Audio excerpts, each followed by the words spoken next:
A alfândega dos Estados Unidos comprova que Felipe Martins não viajou ao país em dezembro de 2022. Ou seja, mais um capítulo no desmentido das narrativas do senhor Alexandre de Moraes em conluio com a Polícia Federal. Então agora temos mais uma prova, quer dizer, não é mais uma prova, agora não tem mais o que fazer, né?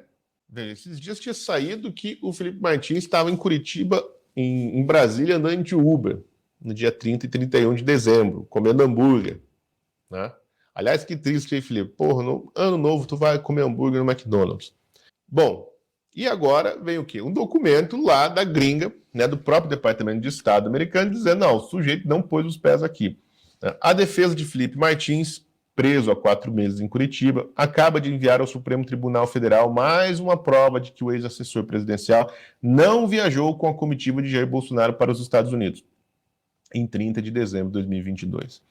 Desta vez, os advogados de Felipe anexaram ao processo um documento da Alfândega e Segurança de Fronteiras, o US Customs, o órgão do Departamento de Segurança Interna dos Estados Unidos, eu falei Departamento de Estado, mas é outro departamento, né, que trata-se do I-94, documento que possui validade jurídica para atestar a entrada de pessoas em território norte-americano. Toda vez que você entra nos Estados Unidos, você tem lá o seu I-94 preenchido. Antes você recebia o formulário em papel e ele era carimbado no seu passaporte. Isso eu acho que até 2012 foi assim, 2013, né? Talvez um pouquinho mais. Aí você ficava andando com o passaporte com o I-94 preenchido lá, um canhoto, né? Uma parte do formulário, e aí se alguém te parasse, tinha que mostrar lá o I-94.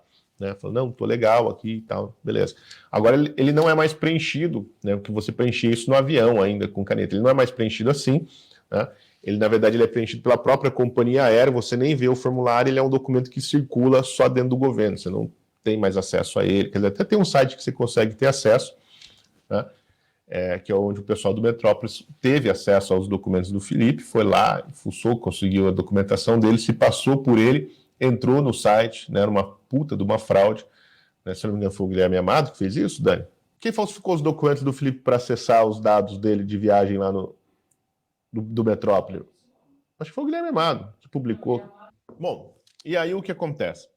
Mas esse site não tem validade jurídica. Agora foi emitido esse documento, né, que é o I-94, que mostra o quê? Né? Mas, vamos aqui, Martim está preso para...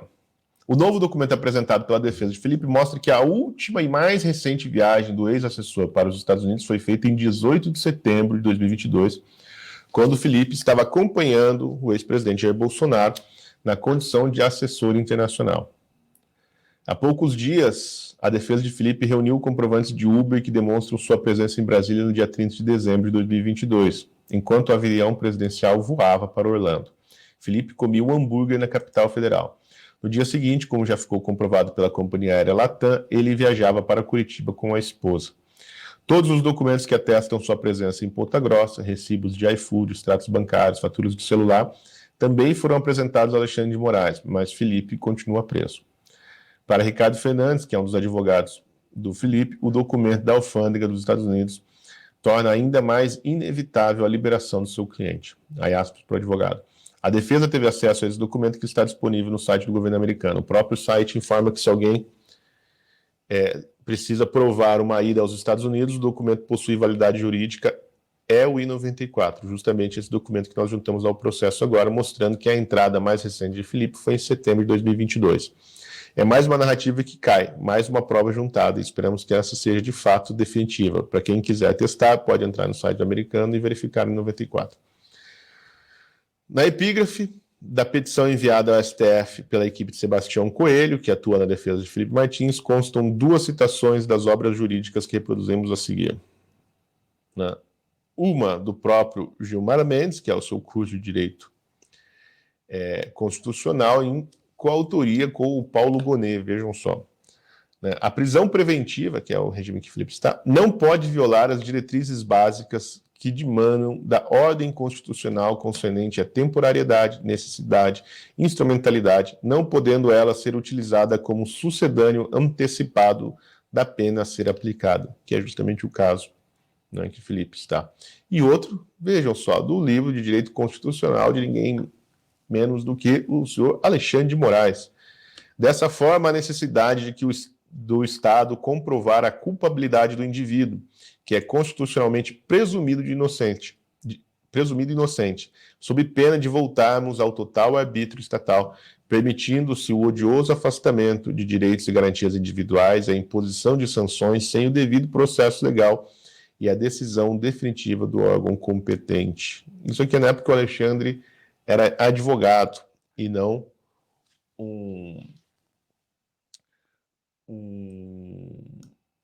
um comissário do Estado, né? O dono do Estado, na verdade, que ele se tornou hoje, ou o próprio Estado, né? Prendendo quem ele quiser, pela razão que seja, né? No caso aqui do Felipe, a razão dele estar preso é que ele existe, né? Não tem outra razão, é o fato dele existir. Mas é isso. Tem até, inclusive, o depoimento do deputado Hélio Negão, um depoimento prestado à Polícia Federal, não é um negócio que ele falou no Twitter, né? A Polícia Federal dizendo que eles foram na base aérea, todo mundo se despediu do presidente, o presidente pegou o avião, foi para Orlando, foi lá para Disney, e ele, o deputado Hélio Negão, deu uma carona para o Felipe Martins, então, portanto, o Felipe não estava no avião, né, da base aérea até lá a sua casa. Né? Ele levou o Felipe embora. E aí o avião não voltou para pegar o Felipe em outro lugar, obviamente. Né? Então, assim, não há... Veja, aqui a gente começa a discutir isso, dá até um ruim, porque a discussão não deveria nem chegar a este ponto, porque o Felipe ter viajado ou não para os Estados Unidos em dezembro de 22 não é nenhum crime, nem motivo de prisão preventiva, já que ele estava com o endereço conhecido do Brasil, né, desde o começo do ano, né, desde o começo de 23. Né. Porque o que eles alegam? O Felipe tinha meios, ele se evadiu do país para não ser preso. Mas veja, em 2020...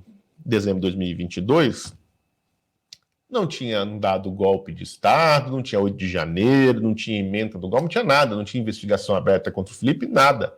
Tá? Então, assim, ele não era investigado por nada, não era réu no inquérito, não era coisa nenhuma. Então, como?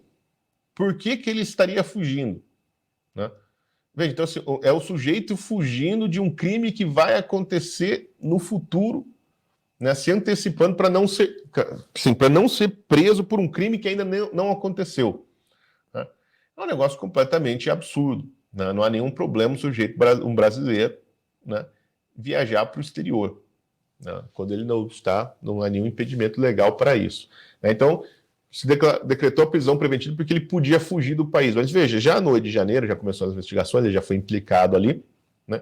Foram prender o sujeito um ano depois que ele estava morando tranquilamente em Ponta Grossa, com endereço, né, tinha endereço no banco lá do cartão de crédito dele, endereço do contrato de telefone, todo lugar tinha o endereço do Felipe. Tanto que, quando a Polícia Federal foi no endereço do Felipe, ele estava lá. Ou não estava. Foram procurar ele em outro lugar. Né? O endereço que tinham do sujeito é onde o encontraram. Né? Então, assim, ele não deu, nesse tempo todo, nenhuma amostra de que fugiria. A única amostra que ele deu é que ele parou de conversar com todo mundo. Né? Ele desapareceu, não falava mais com os seus colegas, com seus amigos, seus conhecidos, não respondia o WhatsApp, ele sumiu. Né? Então todo mundo, inclusive eu, achava mesmo que ele estava fora do país, mas não, ele estava lá em Ponta Grossa, né? Na terra do Cocôzão, tranquilamente, vivendo a sua vida com a sua esposa. Inclusive há fotos dele lá em Ponta Grossa desse ano. Então, essa viagem já não seria motivo para a prisão. Né, se ele tivesse feito. Mas ele sequer fez a viagem. E, olha, você ter que provar, né, a sua inocência é um problema, né? Porque normalmente, assim, é a acusação que tem que provar que o sujeito cometeu o que eles estão falando. E não há nenhuma prova de que o Felipe entrou neste avião e desembarcou nos Estados Unidos. Mas, cheio de boa vontade, a defesa do Felipe conseguiu provar por A mais B que, a menos que ele seja o Padre Pio e tenha bilocação, né, ele estava no Brasil. Né, porque há vários registros das suas passagens, né, no Brasil, né, comprando coisa, pedindo iFood, o endereço cadastrado, foto, depoimento de pessoas que estavam com ele. Mas nada disso vale, porque, veja, a questão não é esse detalhe técnico, se ele tentou fugir do Brasil ou não, etc. Ou se ele pode fugir. Veja, o policial federal, o delegado da Polícia Federal, que fez o relatório sobre o Felipe, né, o inquérito, é tão mongol, né, que ele chegou a escrever que o Felipe se mudou para Curitiba para facilitar a sua fuga para o Paraguai, para Ponta Grossa, né, para facilitar a sua fuga para o Paraguai. Né. Eu acho que o sujeito, não sei se ele não conhece o Paraná, né? Não sei onde que o Alexandre de Moraes arrumou esse cidadão, mas, gente, não é porque o Paraná faz divisa com a Tríplice Fronteira, né, que o Paraná tem lá a sua divisa com o Paraguai e com a Argentina, que todo lugar do Paraná é perto da fronteira. Né? E aí o sujeito é tão cretino, o delegado, que no inquérito ele teve que converter os quilômetros para milhas, porque daí milha dá menos, né? Então, assim, o sujeito está a 300 milhas, né, da fronteira. Quem que usa milha no Brasil, gente? Ninguém. É óbvio que é só um truquezinho linguístico para parecer que está pertinho, né? Porra, Ponta Grossa está do outro lado do estado. Ponta Grossa está praticamente no extremo oriente do Paraná. E o Paraguai, porra, está do outro lado, né? O sujeito tem que simplesmente cruzar o Brasil. É isso que ele precisa fazer. Ele precisa cruzar o Brasil do litoral paranaense, né? Curitiba está praticamente no litoral paranaense, né? Até o Paraguai. É a mesma coisa, o sujeito está morando em Porto Alegre para ficar mais fácil para ele fugir para o Uruguai. Porra, meu. Tá? Assim, não tem nenhum cabimento. O Felipe está preso, né, porque ele é o Felipe Martins e nada mais. Ele cometeu o crime de existir, né, e de ter ficado lá do lado do Bolsonaro. E o pior, ele não deu bandeira, ele não fez nada de errado. É justamente esse o problema. Como o Felipe não fez nada de errado, né, não tem o que os caras pegarem ele. Então tem que deixar lá ele se fuder. Vamos tentar quebrar as pernas, vamos ver se ele inventa umas mentiras, se ele fala mal de alguém que a gente possa usar, porque ninguém vai duvidar da palavra do Felipe. Se o Felipe falar, o Bolsonaro tentou dar um golpe mesmo, né, pediu para que eu escrevesse a minuta do golpe, aí o Bolsonaro está condenado. E aí até liberam o Felipe, porque ninguém vai duvidar da palavra dele, né, porque ele é um sujeito que tem caráter e honra. E é justamente porque o Felipe é um sujeito de caráter e honra, e tem se demonstrado muito forte, aliás, e muito corajoso, que ele já disse que não delatarei, né, porque não há nada a ser delatado. Né, e ponto final. Né? Então, se algo aparecer depois disso, né, a gente vai saber que é mediante tortura. E aí ninguém é obrigado, né, a ficar em silêncio mediante tortura. Né? Como foi, por exemplo, o caso do Cid. Né? Então, assim, o Alexandre de Moraes está mantendo o sujeito lá como uma forma de tortura e está todo mundo quieto. Todo mundo está vendo e está todo mundo quieto. Bom, eu queria comentar com vocês um vídeo publicado pelo senador Marcos Duval, mas eu acho que pelo adiantado da hora vai ficar para outro dia. Então, né, mas procurem lá no Instagram do Marcos Duval que vocês vão achar o vídeo que eu estou falando. Né? Eu vou deixar para vocês investigarem e descobrirem qual é. Beleza? Bom, é isso. Deixa eu ver se tem mais alguma coisa importante que ficou para trás, que a gente precisava falar hoje. Bom...